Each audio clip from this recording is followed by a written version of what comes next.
Hola amigos, que la paz del Señor esté siempre con ustedes. Soy su amigo José Moreno y es un gusto estar como cada semana con un estudio más de la palabra del Señor. Pero estamos ya terminando estudio número 53.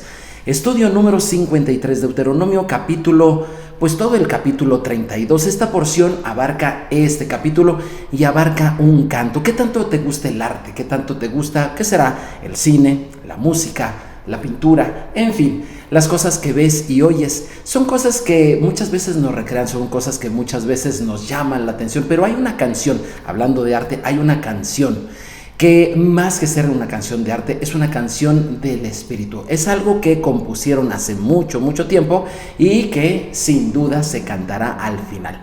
Es el famosísimo canto de Moisés. Moisés escribió básicamente, por decirlo así, 2 canciones, posiblemente un poco más, pero el Salmo 90 es uno de los cantos de Moisés y este es el otro que está en Deuteronomio capítulo 32. Si tú no estás muy familiarizado con este canto, te invito a que estés con nosotros en esta clase porque seguramente es una letra la cual la vamos a aprender todo mundo.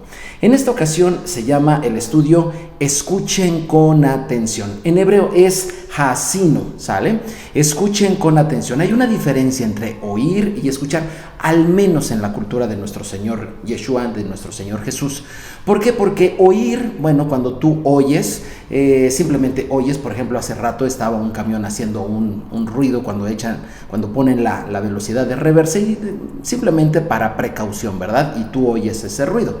Pero escuchar, al menos en el hebreo, escuchar no significa solamente oír y oíste algo, sino es algo que oyes, sí, pero que tiene la implicación de ponerle atención. Es un hasino, ¿verdad? Es un ponerle atención. Bueno, esta canción es la historia de Israel, y ¿por qué no? Claro que sí, es la historia de todos y cada uno de nosotros, pero contada no al final de los tiempos, sino desde antes de que esta historia sucediera. Sí, esta canción canta la historia de Israel exactamente antes de que sucediera. Moisés está entregando ya el ministerio, por decirlo de alguna manera, el liderazgo a su seguidor Yehoshua, a quien conocemos como Josué, quien los introduciría en la tierra prometida. Pero antes de que eso suceda, Moisés les dice, tienen ustedes que aprender este canto. Todo Israel lo va a tener que aprender, y está precisamente ahí en el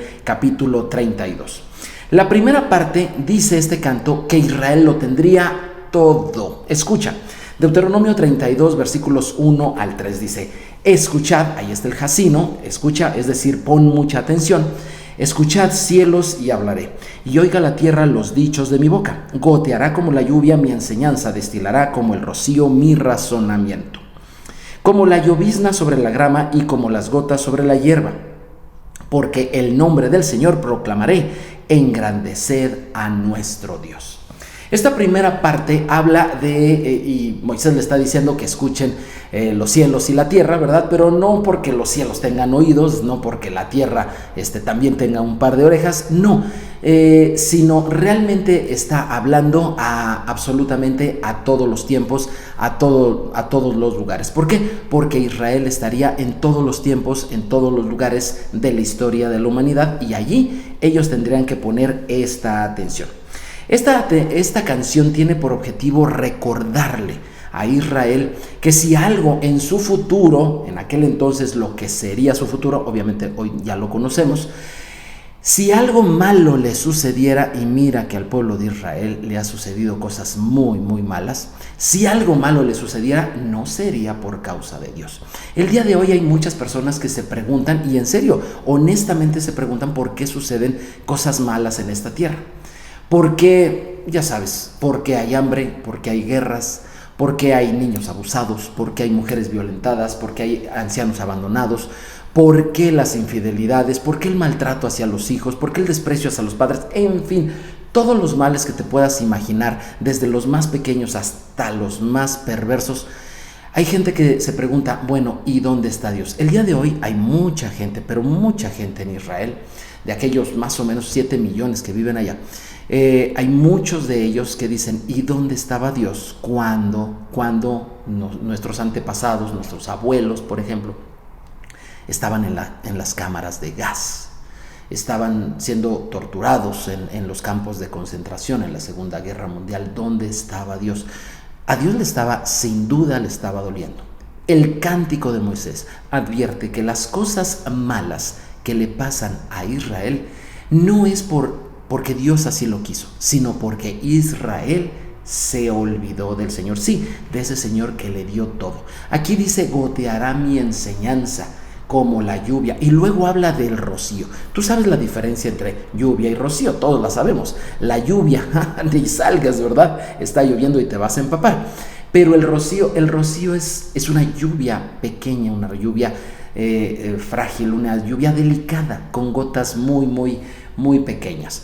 La diferencia está en que la palabra de Dios es así, tanto como la lluvia como el rocío. Cuando la tierra tiene mucha sed, lo que hace el Señor es que llueva sobre la tierra. Así te pasa a ti y a mí, ¿no te parece? A mí me llegó la palabra del Señor como una lluvia. Estaba yo pues bastante hambriento y sediento de la palabra de Dios, como aquella mujer samaritana de Juan capítulo 4. Y cuando llegó el Señor a mi vida, lo que sucedió es que vino una lluvia y no era solamente yo, también mi hermano mayor. Pasábamos noches, casi noches enteras, leyendo y leyendo la palabra del Señor como grandes, y caía sobre nuestro corazón y sobre nuestro entendimiento grandes cantidades de agua de vida. Así era. Pero a medida que pasa el tiempo, nosotros también necesitamos el rocío. Ese detenernos a ver con delicadeza, tal vez palabra por palabra, expresión por expresión de la palabra del Señor, que va manteniendo de una manera fresca y de una manera delicada el conocimiento del Señor en nuestra vida. Fíjate lo que dice aquí Juan capítulo 4, versículo 9 y 10. La mujer samaritana le dijo a Jesús, dice, ¿cómo tú, siendo judío, me pides a mí de beber, que soy mujer samaritana? Porque judíos y samaritanos no se tratan entre sí. Esta mujer tenía claro el conocimiento cultural, tenía claro tal vez un conocimiento religioso, pero lo que no conocía es a Jesús. Y es que esto es lo que pasa muchas veces con las personas. Creen que por las cuestiones culturales se dan a conocer las cosas o se tiene claridad sobre un asunto.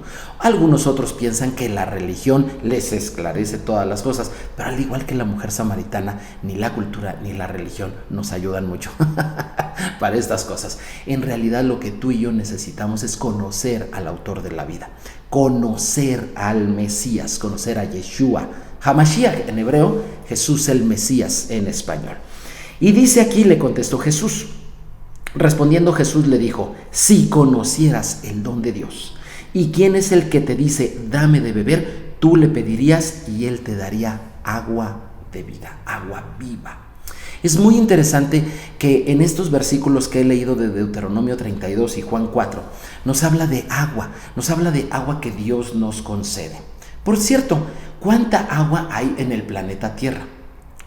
En cantidad exacta, mira, es exactamente la misma agua, ¿sí? Es la misma agua que existía cuando Dios creó la tierra. No hay más agua y no hay menos agua. ¿Cómo? Tú dirás, en temporada de lluvia parece que sale de no sé de dónde, y en temporada de secas, de sequía, falta el agua. No, el planeta Tierra tiene la misma cantidad de agua desde el momento en que fue creada. Acuérdate que hay un famoso ciclo del agua.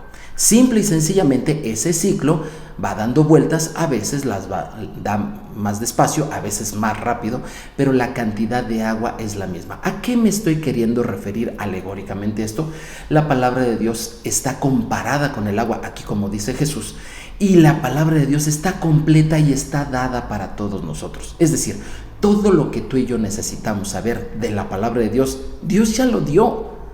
Por eso ten mucha reserva cuando escuches algún supuesto maestro de la palabra que te diga, traigo una revelación nueva, cosas que ojo no vio, y toman fracciones de la palabra para decir cosas que no son. No, la palabra de Dios es completa, ya está, y Dios la entregó por completo.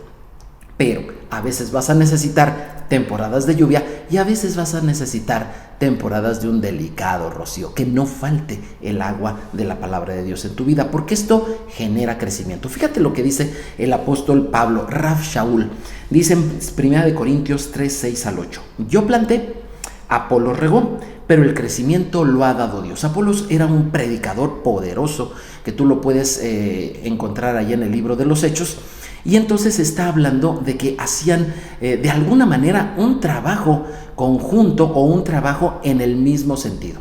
Uno plantaba, otro regaba. Es decir, uno compartía del evangelio y el otro venía a afirmar los conocimientos, ¿sí?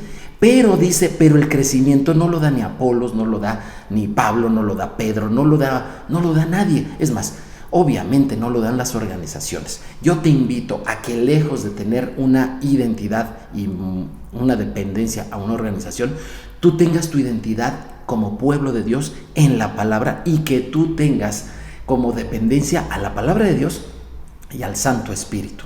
Es cierto, somos entidades sociales, somos personas sociales y tenemos que estar en una comunidad de fe a la cual tú le llamas iglesia, pero quiero recordarte, tu vida no depende de eso, tu vida depende del Creador, del que te dio tanto el agua. Por cierto, vamos a tomar un poquito de agua, ¿verdad? Qué deliciosa es el agua. No te recomiendo el refresco. No te recomiendo las bebidas endulzadas. El creador del agua te dio el agua para que calmes tu sed, y el creador del agua también te dio el agua de vida, la palabra de Dios, para que también calmes tu sed de agua en tu corazón. La palabra de Dios entonces es comparada con Jesús, en el caso de Jesús con el agua, y en el caso de Pablo con una semilla. Observa lo que dice aquí. Así que ni el que planta es algo, sigo en 1 Corintios 3, pero ahora es versículo 7, ni el que planta es algo, ni el que riega, sino Dios que da el crecimiento. Es Dios el que hace crecer. Mira, yo en mi casa, acabo de sembrar unos chayotes. A mi esposa le gustan mucho, unos vegetales sabrosos, llenos de líquido, muy, muy buenos, muy nutritivos. Los acabo de plantar, los estoy regando, pero créeme, no es porque yo sea un agricultor. Yo hago lo que tengo que hacer, pero esa planta está creciendo y está creciendo hermosa, y el crecimiento lo da Dios, no lo da el ser humano. Dice, y el que planta y el que riega son una misma cosa, aunque cada uno recibiera su recompensa conforme a su labor. Entonces, en primer punto de la historia de Israel, que por cierto también es tu historia, Israel lo tendría absolutamente todo. Tiene al Dios que lo creó, le concede su palabra, esa agua hermosa de vida. Sin embargo, la segunda etapa de esta canción nos habla de que el éxito que tendrá Israel sería precisamente la causa de su fracaso. Dice aquí Deuteronomio 32:6. Así pagáis al Señor, pueblo loco e ignorante. Ay, la canción, el tono de la canción ya cambió bastante. Dice, ¿no es Él tu Padre que te creó? Él te hizo y te estableció. A partir de aquí viene la reclamación directa de Dios hacia Israel. A veces hay personas que no les gusta escuchar una reclamación ni de su jefe, ni de sus padres, ni de Dios. Sin embargo, ¿sabes qué? Cuando nuestros familiares, ¿sí? Cuando nuestra esposa, por ejemplo, en el caso de los varones, cuando el esposo, en el caso de las mujeres, y así, cuando alguien cercano a ti te dice no, no hay manera de malentender eso, ¿no te parece? Con Dios tú y yo sabemos, como decimos en México, a lo que le tiramos, porque Dios es claro, no hay cosas ambiguas con Dios. Cuando Dios te dice una cosa, es perfectamente claro. Y Él te está diciendo, no te apartes de mí, no dejes de tomar esta agua de vida. Participa en estas fiestas anuales del Señor de Levítico capítulo 23, para que tú estés así como el ciclo del agua, ¿verdad? En una constante espiral de vida, así también estés tú aprendiendo de la palabra del Señor. Vamos a ver qué fue algunas de las cosas que hicieron que Israel tuviera ese fracaso. Versículo 8, Deuteronomio 32:8. Cuando el Altísimo te hizo heredar a las naciones, cuando hizo dividir a los hijos de los hombres, estableció los límites de los pueblos según el número de los hijos de Israel. Sí, así es. Hoy yo vivo aquí, yo vivo en México, ¿verdad? Y simple y sencillamente Dios quiso que aquí fuera México, ¿sí? Pero primero determinó el territorio de Israel allá al otro lado del mundo. Lo mismo con cualquier otro país, pero primero determinó el territorio de Israel. Acuérdate que Israel es cabeza de los pueblos y es el primero, ¿verdad? Y Dios lo estableció así. Fíjate qué gran privilegio Dios le concedió a Israel. Y a pesar de ese privilegio, versículo 10 dice, le halló en la tierra y en un yermo de horrible soledad, le trajo alrededor, le instruyó y le guardó como a la niña de sus ojos. No solamente le dio preferencia sobre otras naciones, sino que además le guardó como la pupila que tenemos en nuestros ojos. ¿Cómo guardas tus pupilas, verdad? Algo pasa, apenas un vientecito que no sea bastante bueno y cerramos nuestros párpados. ¿Por qué? Porque hay que cuidar a nuestros ojos, ¿verdad? Así, con ese cariño y con esa prontitud, Dios cuidó de Israel. Versículo 11. Como águila que excita su nidada, revolotea sobre sus pollos, extiende sus alas, las toma, los lleva sobre sus plumas. ¿Tú sabes qué hace el águila con sus polluelos? Los entrena a volar. Los avienta del nido, pero no los avienta solos, no. Baja por ellos cuando están en caída libre y los vuelve a subir al nido, los vuelve a aventar, ¿verdad? Y los vuelve a recoger así varias veces hasta que su polluelo está listo. ¿Por qué? Porque ya está volando. Dios entrena a su pueblo. Interesante manera de instruir a los polluelos. ¿Cómo instruyes, por cierto, a tus hijos? ¿Les resuelves todo? Te recomiendo no lo hagas. Ponlos a que resuelvan ellos cosas, pero estate tú pendiente ahí alrededor, cercano a ellos, para que tengan en ti, en tu experiencia, para que tengan a ese papá, esa mamá, o tal vez tú eres el hermano o la hermana mayor, para que tengan ahí a alguien a quien echar mano, pero por favor, entrénalos. Versículo 14, mantequilla de vacas y leche de ovejas, grosura de corderos. Aquí está hablando del alimento. Israel tuvo alimento de sobra. Versículo 15, pero engordó Jesurún. Jesurún es otra forma de hablar de Israel. Engordó Jesurún y tiró goces. Engordaste, te cubriste de grasa. La grasa corporal, mis amigos, no solamente es dañina a la salud. La grasa en el corazón, es decir, en el alma, es dañina para la vida espiritual. Nos atrofia igual que el exceso de peso. Por cierto, es importante que hagas ejercicio. Te recomiendo que te alimentes sanamente. ¿Para qué comer de más de lo que necesitas? Tu cuerpo, créeme, no necesita más. Y es muy bueno que continuamente lo tengamos en orden. ¿Qué pasa cuando una persona engorda? Todos los problemas que serían fáciles de resolver ahora son un verdadero problema y agrava las enfermedades y las situaciones difíciles en la edad adulta. Lo mismo sucede en lo espiritual. Lo mismo sucede. Aquí Israel tuvo de todo. Tuvo protección, preferencia, instrucción, bendición. Tuvo todo y engordó en su corazón. ¿Sabías tú que un sobrado bienestar lo que provoca en nosotros es hacernos creer engañadamente que somos personas aprobadas en todo? Sí, así es.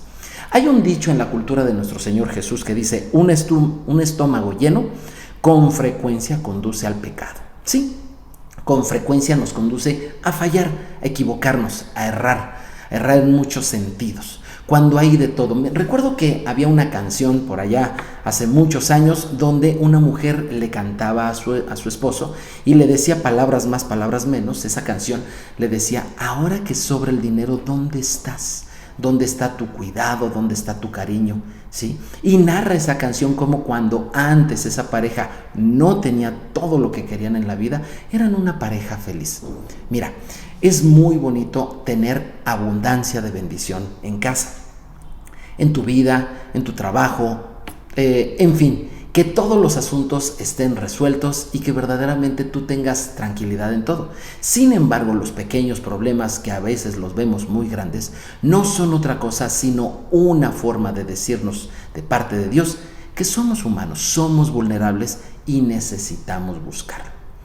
Un día nosotros tuvimos eso.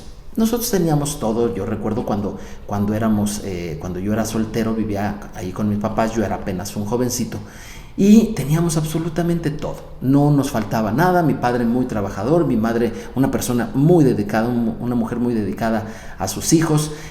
Los hermanos nos llevábamos bien, todos gozamos de excelente salud. Y no fue sino hasta que uno de ellos se enfermó gravemente que entonces sí, la familia empezó a buscar a Dios. A lo mejor tú dirás, bueno, eso te pasó a ti. Quiero decirte, llevo más de 40 años de haber entregado mi vida al Señor y nunca he conocido a nadie que se acerque al Señor sin tener una carencia. Las carencias en nuestra vida son a veces necesarias, o mejor dicho, frecuentemente son necesarias. Así que en lugar de quejarnos cuando algo no te sale como tú quisieras, cuando tu vida tiene una deficiencia, según tú, dale gracias a Dios, porque eso es algo que te va a llevar a que busques más al Señor. Acuérdate, los gorditos espiritualmente se atrofian, igual que los gorditos físicos. Vamos adelante. Deuteronomio 32, 35 al 36, el castigo vendría. Mira, mía es la venganza y la retribución, a su tiempo, y su pie resbalará, porque el día de aflicción está cercano. Aquí el Señor está diciendo, está narrando cómo vendría tiempos de aflicción. Hay personas que piensan que Dios es amor, y de hecho sí lo es. Pero como te dije, dentro del amor también está la corrección. Dios también es justicia. Y si una persona o un pueblo, una nación, una familia, lo que sea, no se conduce bien, hay un tiempo, pero llega el momento en que Dios castiga. Una vez una tía me dijo, no, Dios no castiga. También me lo han dicho otras personas, pero la Biblia dice, Dios castiga. Y a lo mejor pensarás, ¿qué acaso Dios no es lo bueno que dicen? No, hombre, olvídate, es pero mucho más bueno de lo que tú y yo entendemos o pensamos. Fíjate lo que dice Proverbios 3:12. Porque el Señor al que ama, castiga. Ahí están, el amor y el castigo juntos. ¿En serio? Sí, dice, como el padre al hijo a quien quiere. Exactamente lo mismo. Un papá que verdaderamente quiere a sus hijos no los va a dejar hacer lo que quieran. Una mamá que verdaderamente quiere a sus hijos les va a llamar la atención cuando están haciendo cosas malas. Un papá que verdaderamente quiere a su hijo va a corregir con la fuerza que se necesite con tal de que ese hijo deje de hacer lo malo, deje de inclinarse a lo malo. Porque esto es parte del amor. Queremos ver bien a nuestros hijos, así que corrijámoslo. En una ocasión estaba yo en un funeral de una familia muy, muy grande. El abuelito había fallecido, una persona que yo conocí y recibía instrucción de parte mía. Un hombre de campo, un hombre recio, y bueno, su familia eran más de 80 personas, ya algunos de ellos con profesión, maestría, etcétera, etcétera. Ya estaban los nietos, los bisnietos, los yernos, ahí estaban todo el mundo. Gente supuestamente con una mayor capacidad académica o mayores logros que el abuelo. Y cuando estaban allí en el funeral, a mí me llamó mucho la atención cómo fueron muchos de ellos los que le dijeron abuelo, papá, suegro, como sea, le dijeron gracias por sus regaños. Y yo nunca había oído eso en mi familia, ¿verdad? Por lo general mis hermanos decían, no quiero ser regañado. Le decían gracias por sus regaños. A veces no queremos ser la persona incómoda, molesta en la familia, pero quiero decirte, con el tiempo la gente prefiere que alguien le diga a las claras, como esta canción de Moisés, a las claras a lo que debes de atenerte. Con Dios es así. Y aquí dice Proverbios 19:18, castiga a tu hijo en tanto que hay esperanza, mas no se apresure tu alma para destruirlo. El castigo no es para destruir, no es para lastimar, no es para traumar a nadie. No, el castigo es para corregir, para eso se hace. No castiguemos enojados, no castiguemos por venganza, por supuesto que no. Castiguemos en función de la necesidad de nuestros hijos, ¿vale?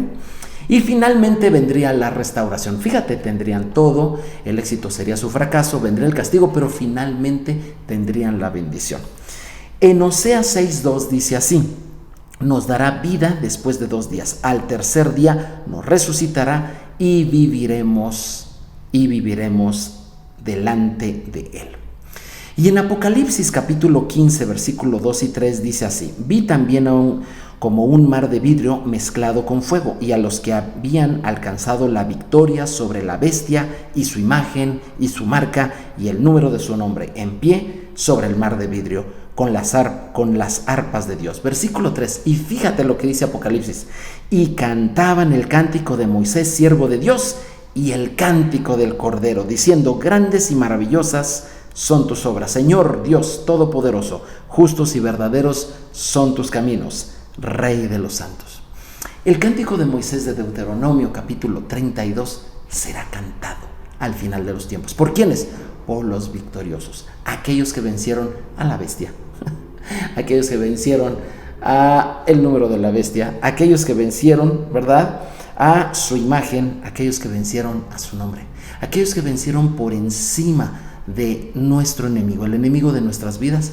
Esos van a cantar el cántico de Moisés.